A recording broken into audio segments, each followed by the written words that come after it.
kí ọlọ́run ọba ní ara ẹnì kọ̀ọ̀kan wa mo sì bẹ ọlọ́run ọba náà wípé kí ọlọ́run ọba kí ó dúró ti ẹnì kọ̀ọ̀kan wa ní gbogbo ayé ibi tí a bá wà ọlọ́run ọba kó wọlá bó ṣe ń jẹ́ òun kí wọ́n fi ìbàjẹ́ sí ìrìn àjò ìgbésí ayé wa pátápátá. Mo kọ́kọ́ fẹ́ ṣe àwọn àtúnṣe kéékèèké kan pẹ̀lú àwọn comments tí mo ń gbọ́ tí mo ń rí kà níwọ̀nba ní orí platform mi. Àkọ́kọ́ ni pé mo ń dúpẹ́ lọ́wọ́ gbogbo ẹ̀yin tí ẹ̀ ń ní time fún mi láti lè wo kí ni nǹkan tí mo sọ rí àti gbígbọ́. Pàtàkì jùlọ nínú gbogbo àwọn tí mo fẹ́ dúpẹ́ fún jù ni àwọn tó ní tọ́lọ́run fún wọn ní ọgbọ́n àti òye àti làákàyè láti lè máa fi tẹ̀lé àwọn nǹkan tí mo ń sọ. Ẹrù yín kò ní dẹrù ẹlẹ́rù. Ohun tí ẹ bá fi àárọ̀, ọ̀sán, ìrọ̀lẹ́ yín tẹ́ bá fi ṣe tó bá dọjọ́ kẹ́yìn yín ọlọ́run ọba kò ní sọ ẹrù yín di ẹrù ẹlẹ́rù. Ọlọ́run ọba yóò yan àwọn aláàánú tì yín yóò sì yan ti gbogbo nǹkan yín tí ẹ bá fi sílẹ̀ nǹkan yín kankan kò ní bàjẹ́. Ọlá bí ṣe ń jẹ́ òun ọlọ́run kan ṣoṣo rẹ̀. Ẹnìkan sọ béèrè kan níbẹ̀ yẹn wípé òun ò ṣe lérò wípé Zubairu Mohammed Taofeek, maybe you have, what time do you have for your domestic time? I don't think this man has time for his domestic time. It's so very, very unfortunate láti pé at this time of life ká tó bẹ́ẹ̀ni ká kó ló sọ pé domestic kan time kan lòun ní. It shows much of incompetency in you and probably I think if I should use the word laziness pé ọ̀lẹ aláìfẹ́ kan ṣe. Me talking on content as a content creator or maybe a human rights activist or solution journalism, you know what it takes. You read books, wàá ka àwọn ìwé, wàá ṣe àwọn ìwádìí, wàá dẹ̀ rí pé ìwádìí rẹ̀ wà. This is one of the things we learn in solution journalism. It's the first thing you have to learn in solution journalism. Pé in all your contents, you should be able to stay by the truth and abide by it. Once you are sure of what you are saying, nothing shake you. Tọ́kàn rẹ bá ti bá ẹ lórí nǹkan tó máa ti ń sọ, wàláhì tàláhì. The Bible it says, me kì í ṣe Christian, but I read some little things tó bá ti rí argument while I was so young. Mo sọ fún yín pé I might not go to school. School is a name. For those of you who pass through classroom and come back, even iná lẹ mẹ́sì gbogbo ilé ayé kalẹ̀ yìí. Ẹ̀yin tí ẹ sọ pé kéwú kálẹ̀ káàkiri ṣé bí náà lẹ lọ rí bá doctor láti fi dáyé rú yìí. That is it. I might not pass through all this in the experience of life tí mo ní ó kọjá ká pé ká mọ jókòó tí kẹ lọ rí jókòó sórí classroom kẹ tún lọ rí mọ ra pépà kálẹ̀ káàkiri kó mọ̀ jẹ́ pé you use your own brain for you to get to wherever you are going. Madness. There was a time I was saying something. Money, one of the major problems in Nigeria, even the parents are not confident on their children. Àwọn òbí ṣe ọkàn wọn balẹ̀ pẹ̀lú àwọn ọmọ wọn. Bàbá ló mọ̀ wípé òun ra result fọ́mọ rẹ̀ tó fi wọ school ni. Ó dẹ̀ push ni nǹkan fowó fún wọn. Push, let my people go, let my people go, let my people go. Inú ń bá kiri. At the end of it, nígbà tó ọmọ yẹn bá tún jáde tán, wọ́n tún ẹsẹ̀ tún sáré náwó wọ́n gbé lọ sílùú ìbò wọn ní kó lọ read medicine. Àwọn gangan dẹ̀mọ̀ ẹgbẹ́ tán bá rí nínú medicine ẹni tán lọ fún medicine ní wọ́n máa rí in different type of social outing and the rest of the thing tí ó tún wọ́n mọ̀ pé àwọn ọ̀rẹ́ rẹ̀ come and see your boy, come and see your this, come and see your this. Ìjọ tó ọmọ yẹn bá graduate ní gbogbo ayé ní ó fi hàn lé ayé wípé àwọn ti graduate oríṣi kìíní o tó bá ti wọ Nàìjíríà tán báyìí wọ́n ti parí ọ̀rọ̀ pẹ̀lú àwọn tó bá wà nínú iṣẹ́ ìjọba àwọn fẹ́ kọ́ àwọn wà ní Ministry of Health. Meanwhile ìjọ tó dé láti ìlú òyìnbó ó bá bàbá rẹ̀ níbi tí gbàgbé ti ń ṣe kó tọ́jú bàbá ẹ̀ lásán bàbá fúnra ara rẹ̀ ti mọ̀ pé òun ò ní confidence lórí ọmọ rẹ̀ pé no, we have family doctor. Mo ti ní doctor tí ń treat mi kó tó rí pé wọ́n bí ẹ. So for this it's needless for you to say you want to treat me bàbá lọ sanwó tó mọ ẹ fi lọ rí kàwé tó fi lọ ṣe gbogbo tó lọ rí ṣe yet bàbá yẹn gan náà bẹ̀rù ọkàn rẹ̀ ò balẹ̀ láti pé kó wá treat òun garbage in garbage out. This is why we meet ourselves where we are now in this country. torí pé àti pa irọ́ ẹ jẹ́ kí n blow mind yín fún kinní kan ẹ wo Ògbómọ̀ṣọ́ bá ti ṣe ń fọ ọ̀rọ̀ Ògbómọ̀ṣọ́ bá ti ṣe ń fọ ẹ lọ rí ewu àwọn tó wà ní center of wàhálà ìlú Ògbómọ̀ṣọ́ yìí ní ìsìn ẹ lọ rí pé wọn ẹ gbé wọn kalẹ̀ lọ́kọ̀ọ̀kan ẹ pé kí wọ́n á dúró níwájú kámẹ́rà kí gbogbo ayé ọmọ mọ̀ kí wọ́n á mọ ọmọ wọn jáde pé nítorí kí n mọ̀ jà ni pé mò ń jà torí ọmọ mi lọ́jọ́ iwájú torí pé nípa kékeré kó mọ̀ bá bàjẹ́ l'Ógbómọ̀ṣọ́ àbí torí pé kí mọ̀ kó mọ̀ bá bàjẹ́ l'Ógbómọ̀ṣọ́ ẹ kékeré gbogbo wọn kán mú first second or third child wọn jáde either male or female sáwọn obìnrin ò kí ń ṣe wáàzí ni Alájà Kaola ẹbóbìnrin ni sincerely speaking ibi tó bá ti gbé ká ti jọ tọrọ fúnra níbi tó tọrọ bá ti wà ẹ jẹ́ ká sọ tí obìnrin bá jáde tí máa ń ṣe wáàzí you know she's talking ẹ dẹ̀ mọ̀ pé ń sọ̀rọ̀ ẹ̀sìn ìjẹniyàn náà lè mọ̀ wà lára gbogbo kò sẹ́ni tí ìjẹniyàn ò sí lára rẹ̀ Alájà Kaola ò lè ní ìjẹniyàn lára but ó ní ìmọ̀ ẹ̀gàn ni ẹ̀ ibóbìnrin ni tí ẹ máa ń lọ online ẹ mọ̀ láwọn ọmọ obìnrin ẹ mọ̀ rí tí ó mọ̀ surprise yín tí wọ́n ní ìmọ̀ tí yóò sì máa bẹ lóhùn rẹ̀ tó bá jẹ́ kó bá nílà ká lórí pé kí ní àjò kó lè bá pọ̀ nínú ìgbésí ayé rẹ̀. I'm not kì í ṣe pé mo encourage àwọn ìpè come and join Islam come and join no. I am only talking of humanity wherever you might finally find yourself. The first thing I want you to know that ẹ bára yín as a human ní gẹ́gẹ́ bí èèyàn kí ni nǹkan tán lè ṣe fún ẹ tó lè dùn mẹ́ nínú tó yẹ kí wọ́n náà ṣe fún ọmọlàkejì rẹ̀ so ẹ wá pè wọ́n ní ìsìn pé àwọn tán kóra àwọn ọjọ́ tán sọ pé àwọn ń jà fún ọmọ ọlọ́mọ ní nǹkan tí ì ṣe títí wọn wípé ọmọ nǹkan ti gòkè ni ẹ mọ̀ jábọ́ ẹbí wọn léèrè pé sọmọ tí wọ́n ti gbẹ́sẹ̀ lórí àga yẹn àga aró ẹni tán ń jà fún yẹn sọmọ tí wọ́n ti gbé ẹsẹ̀ lé ló ń sọ pé mo lay down good example ní pé torí pé n tí mò ń ṣe yìí torí pé kọ́mọ mi kò lè bá a dé bá àwọn ọmọ yìí ò ní mọ̀ ìmọ̀ ti tẹ̀sìn wọn gan tẹ́lẹ̀ ń jà fún àwọn ọmọ yìí ò ní mo ń sọ I'm generally ni mo tú rẹ̀ sí tébù ni ẹ̀yin tẹ̀ ń jà fún tẹ̀ èmi lè fọwọ́ sọ̀yà pọ̀ ọmọ tèmi nímọ̀ kọ́mọ bá kọ́ bá mi fi mọ̀ kún even up till now lójú ọ̀nà ti tẹ̀sìn mo tó fi síbẹ̀ kó tó lọ rí mọ́ ọkọ́ ìmọ̀ sí bẹ́ẹ̀ ni ọmọ mi wà ní Arekimaji University kì í tèsí pé let my people go kọ́ ni mo fi train ọmọ títí mi up till this moment I'm still showing him that the hard way the only way bó ṣe ń lọ sí Arekima ó tún struggle lórí pé yes I use the word struggle because when you are hustling it is like struggling to survive in life and that's what it takes in life gbogbo àwọn tẹ́bá ẹ̀dá máa bá àwọn òṣèlú láti bá àwọn fẹ́ sọ́fà àwọn fẹ́ ṣe kí ní gbogbo wọn báyìí pọ̀ pátápátá ẹ lórí yẹ fúnra wọn wò ìgbẹ́ tó wà ń di wọn ti gbẹ kí ni wọ́n ń pè lọ́rọ̀ ọ̀rọ̀ tí jẹ́ pé wọn ò lè jókòó kan lè make account fún kan béèrè iye ọdún tán pé ọmọ ọdún mélòó ni wọ́n ọmọ ọdún mélòó ni yín ọmọ ọdún mélòó gbogbo wọn tẹ́ bá rí wọn yẹn sí wọ́n ṣiṣẹ́ ìjọba rí àbí wọn ṣiṣẹ́ ìjọba ok tán bá ṣiṣẹ́ ìjọba rí èèlò ní sálárì wọn kí ni wọ́n ń kó jọ comparatively tán fi wá rí jọ tán fi wá ná báyìí bó ti ṣe wù wọn lórí pé tí ìlú ọba tó kìlú òtú tán fi wá dóńdó pé káwọn gbógun ti kò sí nǹkan míì tí wọ́n ń sáré láti gbógun ti ju ìlú lọ ọba ìlú kan gbógun ti you can just imagine ẹ̀yin sọ pé nìkan ga ẹ fẹ́ kó jábọ́ ṣé Ṣọ̀ún Ògbómọ̀ṣọ́ ti ga tó ẹ̀yin wá ń sáré pé kó rí bọ́ ẹ dẹ̀ rí plan tó ní fún ìlú wa afẹ́ṣe nǹkan báyìí àwọn plan yẹn wá di tẹ́ fi ń ṣe yẹ̀yẹ́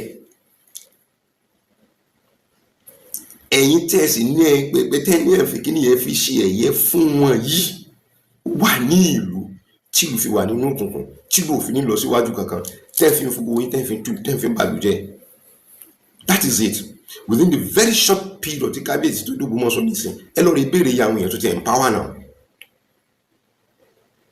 no kì í ṣe pé ẹgbà owó torí àyè bá mọ̀ tó bá dọ̀la mo fẹ́ dà dúró ẹ sì mo sì wá fún ẹ lówó lánàá sóò wá lè ṣe kọ́ pé lónìí nígbà tó délẹ̀ kí ló tó fi ní ṣe ti tèmi no ẹnu ìgbà tí kábíyèsí dé ẹ wo lọ́ọ̀rẹ́ wòye people he has empowered irrespectful of wípé mùsùlùmí ní ẹ ni o christian ní ẹ o oníṣẹ̀ṣe ní o no kábíyèsí empower àwọn èèyàn lọ àwọn mẹ́rin lè empower. You know what empowerment is all about. It's not about giving people fish to eat. It's about giving them the net and taking them to the river to show them how to catch fish. That being empowerment in here. Kì í ṣe pé kẹ́ fún yẹn lẹ́jà jẹ. Ẹ ra ìwọ̀ tí ń fi ń pẹja fún kẹ́ wá mú lọ sí dùdù pé bí mo ṣe mọ̀ pa ni ìwọ náà mọ̀ pa bẹ́ẹ̀. Nítorí ká mọ̀ ní problem tá ní lójú ọ̀nà títẹ̀sẹ̀ nìyẹn. As a Christian, tó bá fẹ́ preach fún yín, tó bá fẹ́ mọ̀ ṣe wá sí fún yín, yóò mọ̀ fira rẹ̀ hàn yín gẹ́gẹ́ bíi pé òun ni Jésù ti sọ̀kalẹ̀ sí lára, òun ní kẹ́ ẹ mọ̀ rí nǹkan míì tẹ́ bá ti rí òun ẹ ti rí Jésù. Ó mú tí obìnrin míì yóò mọ̀ tẹ̀ yóò mọ̀ bá fún pásítọ̀ rẹ̀ tí ó dénú ilé tí ó mọ̀ dání sọ́kọ rẹ̀ lára nínú ilé tí ò ní respect ọkọ nínú ilé tí inú ilé fi ń dàrú. Ó mú tí ọkùnrin míì tó abandon duty rẹ̀ nínú ilé, ìyàwó ọ̀jẹ̀ ni ọmọ ọ̀jẹ̀ ni yóò kọ́kọ́ sáré nǹkan tó fẹ́ ṣe fún pásítọ̀ rẹ̀ náà kó tó gbé ọ̀sán kó lóun fẹ́ sáré nǹkan tó fẹ́ ṣe nínú ilé torí pé wọ́n ti brainwash ẹ̀ ó ti jẹ́ kọ́ lọ́ọ̀rí mọ́ rí pásítọ̀ rẹ̀ gẹ́gẹ́ bí ọlọ́run ọba rẹ̀. Kì í sọ̀rọ̀ salvation kọ́, kì í sọ̀rọ̀ pé ẹ jẹ́ kájọ sáré kájọ làkọ́. Èmi ni kẹ́ ẹ mọ́ rí lókùtàn fi ń kọ́ àwọn èèyàn bó ṣe wà náà lójú ọ̀nà ti Islam. Àáfà ń dórí kí wọ́n sọ pé òun làáfà òun ló mọ̀ tán kò ṣetán láti spread ẹ̀ pé wá bí mo ṣe ṣe tí mo fi dánú tí mo rí tó ń rí lára mi nìyí. Why not be a very good example? Exemplary life ní gbogbo ẹ̀sìn. Ìjẹyàn lákọ́kọ́ báwo ló ṣe ń gbégbèsè ayé rẹ̀ ńlá ń pè lẹ́sìn pé tó bá gbé ìgbésí ayé rẹ̀ tẹ́wọ́ tí a bá ní ká interpret nǹkan mi islamically lọ́dọ̀ àwọn mùsùlùmí síra wa gan ẹ̀ sì túnbọ̀ wúra táwọn sọ pé lágbájá ọmọ náà ni ẹ́ wọ́n mọ̀ wọ́n bí ìgbà tó ẹ pọ́lọ́ ń kógi kalẹ̀ pé kọ́ mọ dáná kọ́kọ́ mọ ọkọ àwọn yẹn sínú náà. You think Allah is so wicked to that extent? Even you as a Christian, you think God is so wicked to that extent? Àwọn oníṣẹ̀ṣe nínú òrùkún wọn ṣe dákọ̀ pé kíní kan bẹ lọ́rùn àpáàdé àbí nǹkan káwọn nínú iṣẹ́ kí ń bọ́ lẹ́nu wọn. Mi ò kí ń gbọ́ omi ọmọ bí I don't know much about it. Inú wọn mo dùn fáìmù ọmọ kankan tábà báyìí ni wọ́n ṣe ṣe nínú àwọn ẹni mi ò gbọ́ pé lágbájọ́ wọ̀ náà ìtàmọ̀dọ́ wọ̀ náà ni. Ìpìlẹ̀ bí tẹ́ ti wà ni wọ́n dà sí náà. Lọ́dọ̀ tí ìpìlẹ̀ bí tẹ́ ti wà ni wọ́n dà sí náà. Tó bá kù nínú Islam tó bá ti lọ dédé Christian gbogbo àwọn mùsùlùmí tó ti fílẹ̀ sọ gbogbo wọn ni wọ́n wọ̀ náà. Tó bá kù nínú Christianity tó bá wá sínú Islam gbogbo àwọn tó fílẹ̀ nínú Christianity gbogbo wọn ni wọ́n wọ̀ náà. Ó sì wá gbàgbé pé àtìyá àti bàbá rẹ̀ wọ́n ní àwọn ìran tó jẹ́ pé Christian ni wọ́n àbí tí wọ́n ní àwọn tó jẹ́ pé oníṣẹ̀ṣe ni wọ́n sí gbogbo wọn náà ni wọ́n náà tó pé kí wọ́n náà tí irú gbogbo àwọn eléyàn bá ṣiṣẹ́ kalẹ̀ fún ọ báwo ló sì lè máa jẹ́ ènìyàn tó dé ní ìsìtọ́ fẹ́ mọ ìpẹ́ra rẹ̀ ní nǹkan. Gbogbo mùsùlùmí ayé pátápátá tó bá ní lójú ọ̀nà títọ́ Ọlọ́run tó pé lójú ọ̀nà Islam náà ló ń bá fẹ́ rìn tó fẹ́ bá ìyọ́nú Ọlọ́run bá pàdé kó lè ever bá ìyọ́nú Ọlọ́run bá pàdé tí kò bá ṣe kó bá tẹ̀lé ìlànà Nábì wa Muhammad sallallahu alayhi wa sallam. Ta ló wájú kọ́ máa nẹ́bí òun? Abdul Muttalib tó ń wí ní ìsìn tán bá sọ pé Abdul Muttalib kan bí ó léèrè ipò lọ fẹ́ fi síwájú Ọlọ́run ọba òun lójú kọ́ mọ́ tí Khadija tó fi jáde láyé wọ́n ṣe tó irun ìrùkọ́ mọ́. Ààwẹ̀ mélòó ni Khadija gbà? Iṣẹ́ hajj mélòó ni Khadija ṣe? Bẹ́ẹ̀ nínú gbogbo àwọn obìnrin tá Nábì ní ó nìkan lọ́lọ́run ṣe ní ọlọ́rọ̀ tó sì ná tó kárí rẹ̀ sára ọkọ̀ tí yẹn sì fún ẹ̀ sì àti mi àtẹ̀yìn àti Muslim a sì tún máa fi ọlá rẹ̀ tọrọ níwájú Ọlọ́run ọba. Ipò lẹ́fẹ́ tó sí gbogbo hadith tẹ́lẹ̀fẹ́ mọ́ kó jáde ní ìsìn àti ilé rẹ̀ ló ti jáde ẹ̀rí hadith kankan tó pẹ́ látọ̀dọ̀ Khadija ló ti jáde tẹ́lẹ̀fẹ́ lò gbogbo nǹkan tá a lè fẹ́ lò tá a fi sọ pé a fi jẹ́ èèyàn náà nìyẹn. Why are we fooling ourselves? We are scammers. Both Muslims and so-called Christians, a lot of them are scammers. Islam kò scam, Christianity ẹ wo ẹ má jẹ́ ká purọ́ tán lára jẹ gbogbo orúkọ yóò tó bá wu ẹnì kọ̀ọ̀kan kó ṣe máa pe ẹ̀sìn rẹ̀ it all fall into Islam. Gbogbo ẹ̀sìn yóò tó bá ní kó máa jẹ́ láyé yìí ibi tó parí sí ní Arabic word is Islam. It says peace. It says peace and that is humanity. Ìjẹ́nìyàn ní jẹ́ bẹ́ẹ̀ láti pé kéèyàn ṣe kí ni kó wà àlàáfíà fún orí ara rẹ̀ yóò wá mọ̀ wípé nǹkan tó ń fẹ́ fúnra òun àfi kó wọn fẹ́ fọmọlàkejì ìtànpé ní peace ni ìtànpé ní Islam nìyẹn. I'm not going there. Àsìkò ọ̀rọ̀ òtò nítorí kí n mọ sọ báyìí ni lórí arákùnrin tí ń béèrè pé òun ò tiẹ̀ rò pé mo ní táyé ti tèmi domestic time ti tèmi I do. And tó bá dẹ̀ sọ pé kí ni ń bá ká ẹjọ́ òun ní tiẹ̀ ń rò kò kàn ẹ́ nìyẹn ẹni tó kàn ń lọ́mọ̀. So I'm not forcing anybody to listen to me and I'm not forcing you to watch me. But tó o bá rí bí mo gbé ti ṣubú nínú ọ̀rọ̀ mi láti pé kó ṣe àtúnṣe fúnra ara rẹ̀ o gbọ́dọ̀ rí bí mo gbé ti put it through lórí pé ọ̀rọ̀ tọkùnrin ẹsẹ̀ ìjọ kọfẹ́ nítumọ̀ nínú rẹ̀ ìtumọ̀ tó wà ń bẹ̀ ǹjẹ́ kọ́ yẹ kí mi náà kí n ṣe lówó nínú ìrìnàjò ẹni. That is what it means from what you learn in the school. Ṣé bẹ́ni tó kọ́ ẹ ní sùkúl ṣe bọ́ sọ jáde fún ẹni ṣe bí rọ́tọ́ pa fún ẹni wọ́n sọ lóòótọ́ èyí tó jó òótọ́ ọbẹ̀ ti fara hàn pé òótọ́ náà ni. They make you understand that lọ sílé ìwé tó bá kàwé ni wà lówó lọ́wọ́ wa ní mélòó ni yín lọ kàwé ní èsì tí ò lówó lọ́wọ́ tó yẹ pé àwọn tí wọn kà inú wọn níláárí tó yẹ pé àwọn tí wọn kàwé ọ̀nà náà wá ń rán àwọn tó kàwé náà rán wọn níṣẹ́ tán fún wọn lówó oṣù. Bẹ́ẹ̀ ni so which means in everything we are doing in life 85% if not 90% of what we are doing in life is scam. From education to anything you can ever think of. Gbogbo yòókù kù lórí ọpọlọ rẹ you use it as a man, as a human. What do you really need? How do you get it? How do you go about with it? Òun wá ọ̀la báwo ló ṣe fẹ́ ṣe kí ló lè tà kí ló lè rà tó lè mọ́là wá fún ẹ. Yes, that's what it takes. Kí ló fẹ́ tà kí ló fẹ́ rà tí ó fi mú ọ̀la wá fún ẹ. Now kò fẹ́ tà kò fẹ́ rà as a Muslim n tó fẹ́ tà lọ́dọ̀ oníṣẹ̀ṣe lọ́wọ́ ẹni tó fẹ́ rà lọ́wọ́ rẹ̀ Kristẹni ni òdì lọ́ fẹ́ là so ní bá wọn ṣe tó bá ló bá wọn ṣe then you are a scammer. You are tó máa sọ pé ọmọ ìyá mi nínú Islam ni o ẹ̀mọ́ jẹ́ gbàgbé rẹ̀ àbí my brother in Christ kí ló fẹ́ lọ rà lọ́jà tó ní tà fún Muslim tó ní tà fún Christian tó ní tà fún oníṣẹ̀ṣe. Compulsively, you will not live together. Show me what you really want to do that we are not going to live together. So directly or indirectly, we are deceiving ourselves religiously. Gbogbo nǹkan táwa ń pè lẹ́sìn ni ẹ̀sìn ni tá ń bá kálẹ̀ káàkiri a ò lò gẹ́gẹ́ bí ẹ̀sìn. The peace is not there in us, be it a Muslim or be it a Christian. Láfi wá mọ̀ rí pé wọ́n gba ẹ̀tọ́ ẹlẹ́tọ̀ wọ́n dúró lórí ẹ̀tọ́ ẹlẹ́tọ̀ àwọn kan wá rẹ́ nìkan wọ́n á dìde wípé wọ́n sọ pé ẹ̀tọ́ ẹlẹ́tọ̀ lélẹ́ yìí o ẹ jẹ́ ká gbà ó nǹkan kan ẹ jẹ́ ká bẹ̀rù Ọlọ́run ẹ jẹ́ kí á bẹ̀rù Ọlọ́run kì í ṣe pé wọ́n ní kẹ́ ẹ jẹ́ ká bẹ̀rù ẹ̀sìn àbí wọ́n ní kẹ́ ẹ jẹ́ ká bẹ̀rù ara wa kí ni nǹkan tí Ọlọ́run bá wí fún wa nípa ẹ̀tọ́ ẹlẹ́tọ̀. I was reading something out nínú ìwé yìí wọ́n fẹ́ mọ̀ ṣe lóyìnbó fẹ́ nìkan they started accusing me lórí pé ká kẹ́kọ̀ọ́ nínú rẹ̀ lórí tí ń jẹ́ ẹ̀tọ́ bó la ṣe lè fún yàn lẹ́tọ̀ọ́ rẹ̀ bó la ṣe lè ṣe pẹ̀lẹ́tọ̀ọ́ they are not ready to learn. Èmi tẹ́rí mo ṣe mo lọ rí ṣe nígbà tí mo fi wà nínú gbogbo mo sọ tẹ́rí mo lọ bí pẹ̀lú àwọn èèyàn I decided to make myself to be a fool in order to be able to have full details of what is on ground.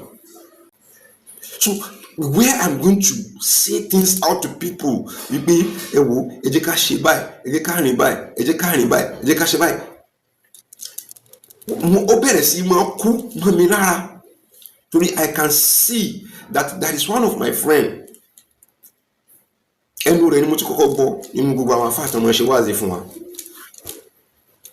Imam Yasuna Central Mosque Imam Ghazali ó sọ tó nǹkan bí ẹ̀mẹ́ta bẹ́ẹ̀ mẹ́rin ó ní àwọn àfáàyè jọ láti gbà ayé àwọn sàbí wọ́n ń ṣe wáàsí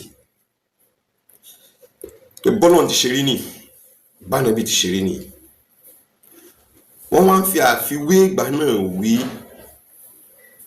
ẹni tí ń ṣe wáàsí àwọn tí ń ṣe wáàsí fún tóògbé ṣùgbọ́n tán bá tají wọn bá tán gbọ́ nígbà tán tají ẹni wọ́n mú un lò wọn ò rí mi wọ́n bẹ̀rẹ̀ sí máa ṣí ẹsẹ̀ gbé lójú ọ̀nà ti tẹ̀sán. As time goes on ó ti dé stage pé àwọn tí wọ́n ń ṣe wáàsí fún wọn ti sùn lọ. Ayé wa ti wá dáyé wípé àwọn tẹ̀ ń ṣe wáàsí fún ní ìsìn wọ́n ti kú. Wọn ò wá tún wá kú lásán. Wọn ò yíra padà àti àtàbàtẹ̀ ní pé èèyàn ti kú kí ló tún kù mọ́. Láfi mọ̀ sọ pé bí a yóò yíra padà. So nínú gbogbo nǹkan pátápátá náà fi kú. Àyá Kùránì náà sì ti sọ. Tẹ́ ẹ bá yí wọn létí ni mo fi gbọ́, wọn lójú ni mo fi rí.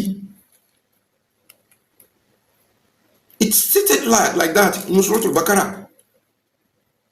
So kò sí nǹkan tẹ́ fẹ́ wí fún wọn tí wọ́n tá fẹ́ ṣe ní ọmọ wà lára wọn.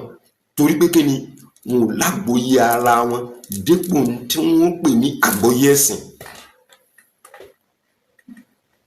Now come to talk of it, èyí tí ń ṣẹlẹ̀ l'Ógbómọ̀ṣọ́ tí mo wí tí mo tẹnu mọ́ Ògbómọ̀ṣọ́ yes tánàbí tí mo nígbàgbọ́ lé lórí bá ti lè sọ fún wa pé ń bẹ nínú oore Ọlọ́run láti pé kéyìn ò nífẹ̀ẹ́ ibi abínibí rẹ̀ mo bá nífẹ̀ẹ́ abínibí mi I never say anything wrong about it.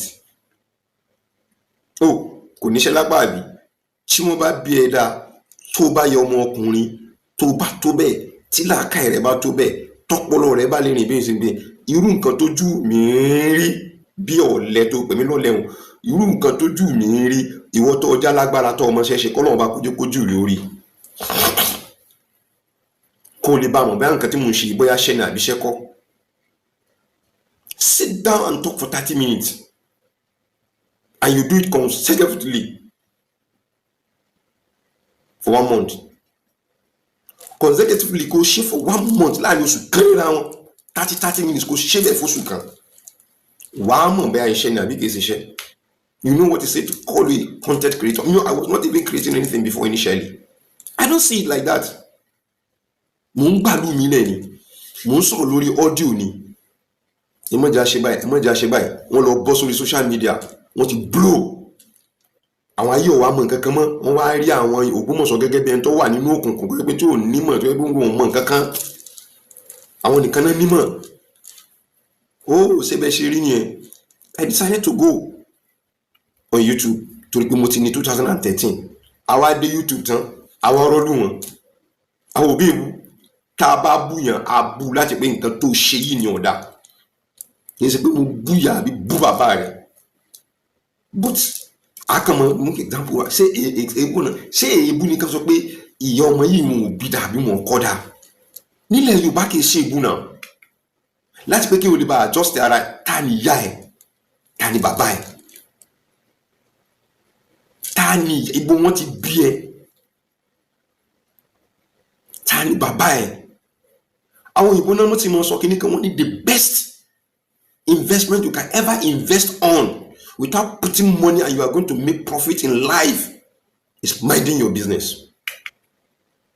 Owó ló lè ṣe láyé yìí tó yẹ pé ó lóore ní tó lálùbáríkà ní tó yẹ pé èrè ọ̀pọ̀ ń bẹ láì ní dáwó lé lórí ní pé kó kọjú mọ́ nǹkan tó mọ̀ tó yẹ. That is it. I keep telling you people mi ò bọ́ sórí social media torí ayé lára.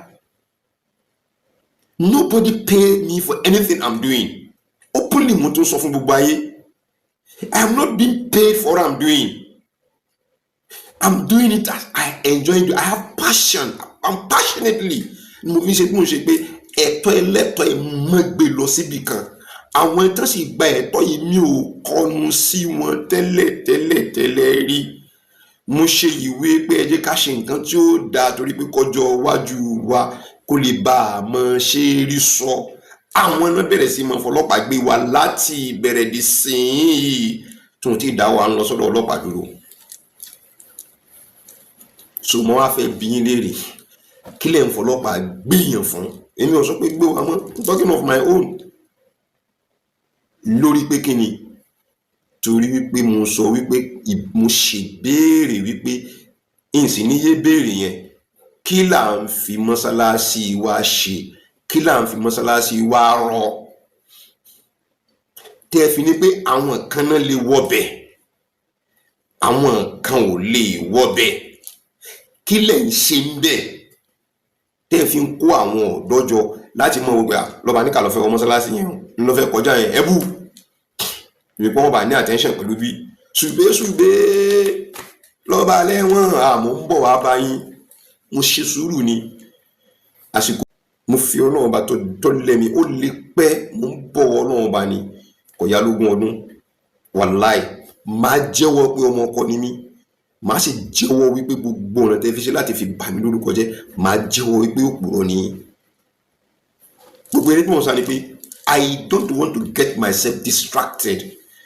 Mi ò dẹ̀ fẹ́ distract ìlú lórí nǹkan tó wà ní ibà sọ fún nǹkan ló fẹ́ gbà ń bẹ̀ ẹbẹ̀ tí ń ṣe kìíní nísìn ni mi ò fẹ́. Gbogbo nǹkan tẹ́ ṣe kalẹ̀ kìí ṣe pé nǹkan tó gbé tó lọ kò sígbà tí ọ̀rọ̀ ò lè dé bá gbogbo tẹ́ fi ó sùn ní àtẹnitá báyìí mẹ́lẹ́jì pẹ́pẹ́ báyìí pé kó dìde ní gbogbo àwọn nǹkan tẹ́ ṣe kalẹ̀. I want to remain focused. Ló jẹ́ kí n máa béèrè pé kí lẹ̀ ń fi mọ́sálásí ṣe. But ìtọ́fà tó jẹ́ pé ó fi mọ́ èmi lára kò ju wípé mo ti ń ṣerú nǹkan báyìí bọ̀ kó tó lórí social media báyìí láti gbé kí n máa gba ẹ̀tọ́ fẹ́ lẹ́tọ̀ ìjàngbara. Mo ti ń ṣe bọ̀ before now. Kò jẹ́ kí nǹkan tí wọ́n ń ṣe àbí tí wọ́n ń sọ kó jẹ́ tuntun lára mi. So I fool myself before them and destroy eléyìí, leave my home, leave my family náà mo ní, country home mi ni mo wà pẹ̀lú àwọn òbí mi, mo wà pẹ̀lú àwọn ẹbí mi náà ni. Yes, but more here I sit down to reason enough. Màá rí bí ka ìwé dáadáa, màá rí bí jókòó ṣe àwọn àṣkárù mi dáadáa, màá pe Ọlọ́run níbi mo ṣe máa I'm not a cleric. No, mi sáfà. Olólùfẹ́ àwọn ẹni Ọlọ́run ni mi, be it a Muslim, a Christian or a traditionalist. Òróró rẹ ló lè gbé wá fún mi láti Christianity kó pé kí n lò kí n pé mo fẹ́ gbà. Ọṣẹ ló lè gún wá fún mi láti ibi tó ń ti ń bọ̀ wá láti ibi tó ń bọ̀ pé kí n wá mọ́ kí n pé mo fẹ́ gbà. I will not deceive you. But o lè jíṣẹ́ fún mi as a Christian kó pé orí ìran báyìí orí ìbànú báyìí kó kí n mọ́ ọ̀nà rẹ̀. I will honor you. Nǹkan tí màá kàn sọ fún Ọlọ́run bá ní pé tó mú tó náà fi bá mi fi hàn Mr. Joseph, ìwọ Ọlọ́run ibi tí Ọlọ́run bá fi hàn Mr. Joseph dé yìí, ìwọ Ọlọ́run mo bẹ̀ wá ṣèrànlọ́wọ́ fún mi lórí rẹ̀, kó wá gbé mi ga lórí rẹ̀. Tó bá jó òótọ́ ń bẹ bá mi kọ́ di dáadáa, èyí tó bá kù díẹ̀ kà tó wá bá mi ṣe. Máa jókòó ti tẹ̀síwájú mi, máa bẹ̀rẹ̀ sí máa fà. Because I can see that communication tó bá wà directly láàrin mi pẹ̀lú Ọlọ́run ó ju intermediary lọ. It is like that in most time. Ẹni tí wọ́n gbà táwọn ayé ìgbà táwọn ọkùnrin ò tí mo gbọ́n ṣe mọ bóbìnrin sọ̀rọ̀ dó omi sì wà dì sí i. Tá bá pa wọ́n pọ̀ báyìí wọ́n ní bójú bá kojú bọ́kọ̀ bá ti mojú ìyàwó rẹ̀ alárinà ó sì kìíní yọ yẹ̀bà. Bó ṣe yẹ kí àwọn ẹlẹ́kọ̀ọ́ lójú ọ̀nà ti tẹ̀sìn, àwọn àfà, àwọn wòlíì, àwọn kankan tìjọ tán ṣe pé bó ṣe kàn máa ṣe nìyẹn kí wọ́n pa àwọn èèyàn papọ̀ mọ́ Ọlọ́run kan wá yẹra. Be a very good agent tó mú èèyàn súnmọ́ Ọlọ́run. You don't be an agent because you just become a dictator. Mo wá sọ́dọ̀ rẹ̀ mo fẹ́ wá Ọlọ́run. Ọwọ́n á fira rẹ̀ hàn mí. Ọwọ́n á sọ pé gbogbo tó kù ní ìsìn pé ìwọ ni mo fẹ́ gbọ́dọ̀ mọ̀ fi gbèsè ayé mi, mo gbọ́dọ̀ mọ̀ fi sìn. Gbogbo tó bá ti kó jọ kí n tó gbádùn rẹ̀ nínú ilé mi, kí n kọ́kọ́ lọ gbádùn rẹ̀ nínú ilé títí ẹ̀. It's not godly at all. In every angle, it's not godly. So nípa títọrọ Ògbómọ̀ṣọ́, the facts still remain. Wípé wọ́n ti bà Ògbómọ̀ṣọ́ jẹ́ jìnnà. wọ́n ti ṣe kí ni wọ́n ti bà Ògbómọ̀ṣọ́ jẹ́ jìnnà di bí mi pẹ̀lú yín ṣe jọ ń sọ̀rọ̀ yìí. Àwọn kan sáré pé kó Ògbómọ̀ṣọ́ ó tò, àwọn kan fẹ́ kí gbogbo ayé ọmọ àwọn, bẹ́ẹ̀ làwọn kan sáré pé kó Ògbómọ̀ṣọ́ dàrú.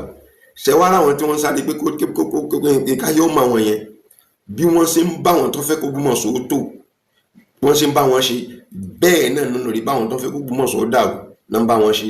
Wọn ò fẹ́ bàjẹ́ níbí, wọn ò fẹ́ bàjẹ́ níbí, wọ́n gbà níbí, wọ́n gbà níbí, wọ́n wá dúró sáàrin méjì. Táwọn tó wà níbí bá fẹ́ ṣe ṣíṣe, ìjọ náà nínú òòrùn wọn, ìjọ náà láìsàn ó ṣe wọn tí wọn ò ní ráyè torí pé kí wọ́n bá rí wọn pẹ̀lú wọn. Táwọn tó wà níbí náà bá ní ṣíṣe, ìjọ náà ni ò ní gbádùn, ìjọ náà ni wọ́n sọ pé wọ́n ní nǹkan kan ṣe nílùú ibì kan, kí wọ́n bá rí wọn, wọ́n wá dúró sáàrin. Time will tell. Time will surely tell. But kíní kan ni mo fẹ́ kẹ́ jẹ́ kí gbogbo akálọ̀rí mọ̀ pé gbogbo nǹkan tẹ̀dá bá ṣe láyé yìí kò sáṣegbé o. Wallahi alazim sọ́nà bíi láìláìláìláìlá àṣepamọ́ lóko ló wà gidi gan ní gbogbo ayé. I don't write anything I'm doing. Mi ò kí n kọ́ kalẹ̀ o. Nǹkan báyìí mo fẹ́ ṣe.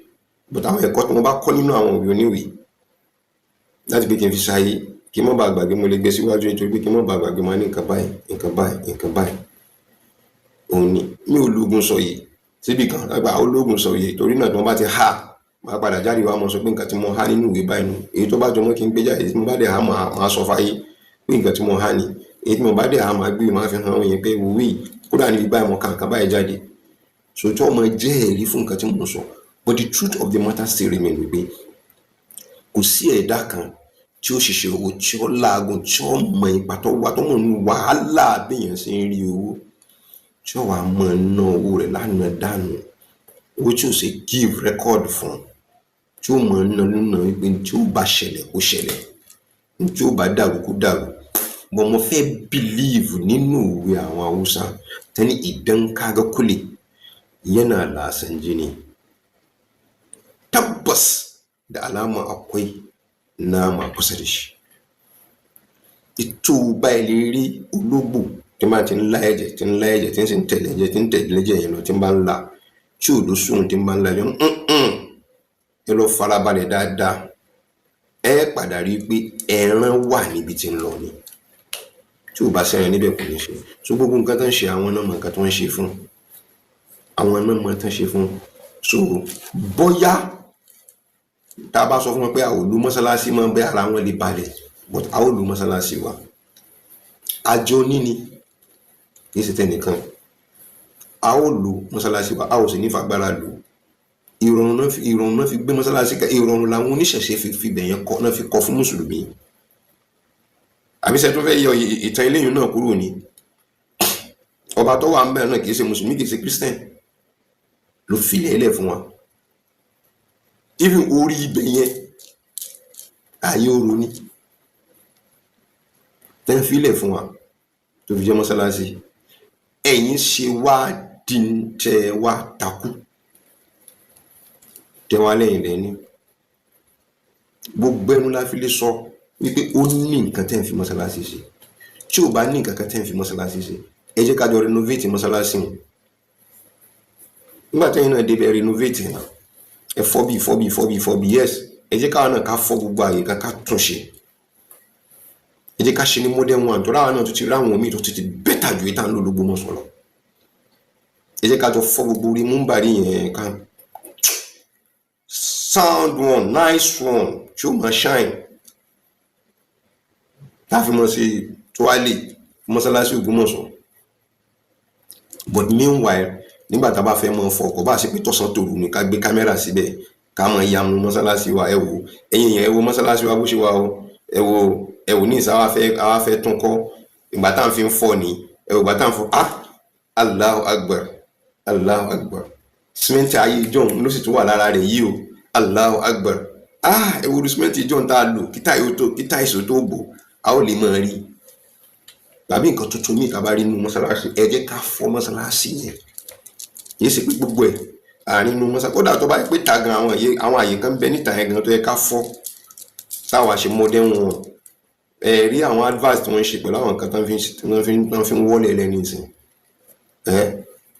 bẹ́ẹ̀ bá lẹ bá wọ ní ìsìn pé torí pé káyọ̀ mọ̀ bá mọ́ tẹ̀rì mọ́lẹ̀ a ó padà tún gbogbo ẹ̀ náà fọ́ náà ni láti ní modern one tí gbogbo ayé ò mọ̀ rí kí ó sì pé fífọ́ tó bá á fọ́ ní pamọ́kọ ní gbangba ni tí gbogbo ayé ò fi mọ̀ bá wa rí intel ò fẹ́ kó ṣẹlẹ̀ ó padà ṣẹlẹ̀ báyìí yòówù kò sì pẹ́ tó ó wá lè ṣe é ṣe kó jẹ́ pé nígbà tá a bá fẹ́ ṣe bóyá very close sígbà tẹ́ ń lọ ni jẹ́ pé ìrònú rẹ̀ ní ọ̀pọ̀ àwọn ẹlòmíì ń tà fẹ́ ó ṣẹlẹ̀ ló mọ̀ padà ṣẹlẹ̀ yìí bẹ́ẹ̀ ni lópin ìgbà tẹ́lá bá ti ń sá fún ikú ọ̀fẹ́ ọkọ̀ ikú náà ni ó padà pa bẹ́ẹ̀ ní tí wọ́n bá fẹ́ràn jù ní mọ́ pààyàn bóṣobìnrin ni ó pa ẹ́ bóṣọtí ni náà ni ó pẹ́ bọ́ọ̀rẹ́ ni ọ̀rẹ́ náà ni ó pẹ́ bí ọ̀tẹ̀ ni kò mọ̀ dìtẹ̀ ni ọ̀tẹ̀ náà ni ó pẹ́ bí kò mọ̀ ṣe dáadáa náà ni máa ní dáadáa náà ni ó pẹ́ tó bá yẹ pé lóun náà lọ bá fẹ́ràn ọ̀fẹ́ ọkọ ọlọ́run náà ni ó padà pa ẹ́. So reality has to be said òótọ́ ọ̀tọ̀ wà mí ni pé ẹ jẹ́ ká padà sí ìpìlẹ̀ tàbá wá padà sí ìpìlẹ̀ ìgbà yẹn la tó ṣẹ̀ṣẹ̀ wá mọ̀ wípé a fẹ́ tún nǹkan ara wa tó tàbá wá tún nǹkan ara tó tàbá jókòó láàrin wa a ò ní láti mọ gbéra wa lọ sọ́dọ̀ ọlọ́pàá a ò ní láti mọ gbéra wa lọ sọ kóòtù a ò ní láti mọ threaten life ara wa kálẹ̀ káàkiri torí pé a ti sọ òwe àti ọ̀rọ̀ Yorùbá nù léè tó sọ pé a ò kí ń ti kóòtù dé kájọ rẹ̀ ní tí mo fẹ́ kẹ́ lọ rí mọ̀ nù pẹ̀lú kéèsì tó wà nípa ọ̀rọ̀ Ògbómọ̀ṣọ́ a ò kí ń tí ó fi jẹ́ kí n lè gbé anybody láti ilẹ̀ wá but tó ti wà ń bẹ̀ a ò kí ń ti kóòtù dé kájọ rẹ̀ ọ̀rọ̀ àgbà ni ẹ̀kọ́ tán fi kọ́ gbogbo wa nìyẹn ṣé a ó wà á dé láti kóòtù láàrin Ṣọ̀ún Ògbómọ̀ṣọ́ àti ìmáàmù Ògbómọ̀ṣọ́ ẹ wàá sọ pé tó àdúpẹ́ fọlọ́run bọ́nà sí bá yanjú rẹ̀ kò ní ní ìsẹ́yìn mọ́ ẹ máa jọ máa ṣe lọ mo fẹ́ kí gbogbo kẹ́ lọ rí lò lákẹ́ lọ rí lọ́gbọ́n even ẹ̀yin gan tẹ́ ń sáré kálẹ̀ káàkiri àwa là ń ṣe kíni àwa là ń ṣe kíni ẹ lọ rí bíra yín lérè ṣe ẹ lè lu mọ́sálásí yẹn lọ ní ẹrù pé ẹ lè jẹ́ lọ ni no mo sọ sínú ọ̀rọ̀ tẹ́lẹ̀tẹ́lẹ̀ mo ní game bọ́ọ̀lù tá à ń bá lọ́wọ́ nísìn àti wọ 70 minutes mo ti fún yín ní 3 ahead 3 goals ahead ẹ ò lè rí draw mo ti fún yín ní 3 goals ahead wàláì tàláì sọ́n bí láìlẹ̀ ẹ ò lè rí draw gbogbo goals tí máa padà jẹ kò ní sí penalty nínú ẹ̀ gbogbo goals tí máa sì jẹ kì í ṣe goals tí referee lè disallow kò sì ní sí own goal nínú rẹ̀ kò ní sí own goal nínú rẹ̀ classic goals nẹ́ẹ̀mọ́ rí èyí tí ò ní ṣe sọ pé irú àwọn goals àwọn Fabregas jọ̀hún irú àwọn goals Adébáyọ̀ irú àwọn goals Beckenbauer irú àwọn goals Thierry Henry irú àwọn goals Beckham irú àwọn goals tó ṣe kọ̀sọ́gbọ́n tó lè dá irú àwọn goals Maradona irú àwọn goals Ronaldo tí kò sọ́gbọ́n tó fi lè sọ pé àbí irú àwọn ti Salah irú àwọn goals yẹn lẹ́kàn mọ́ rí àwọn goals bọ̀bọ̀ yìí ti ń jẹ́ Saka fantastic irú àwọn goals Drogba irú àwọn goals Rooney goals tí ó ṣe disallow tó pé referee gan fúnra rẹ̀ gan yóò celebrate goal yẹn irú àwọn goals tí máa jẹnu so ẹ ò lè rí draw ẹ ò lè ṣe kí ni ẹ ò lè ever rí draw the good thing is that àwọn ilé tán ṣe fóònù kálẹ̀ káàkiri wọn sọ pé àwọn ò ṣe mọ́ àwọn tán sì ń fún ẹni láì káàkiri téèyàn ń lò wọn sọ pé àwọn ò lò mọ́ I will never change my name in anything I'm doing torí pé tí mo ṣe ó dá mi lójú with my Google with my everything is still what I'm doing I still remain yours truly Zubair Mohammed Taofeek otherwise known as Lobanika Ìmọ́lẹ̀ Àdínì Azadullah Mujahideen. Wassalamu alaikum warahmatullahi ta'ala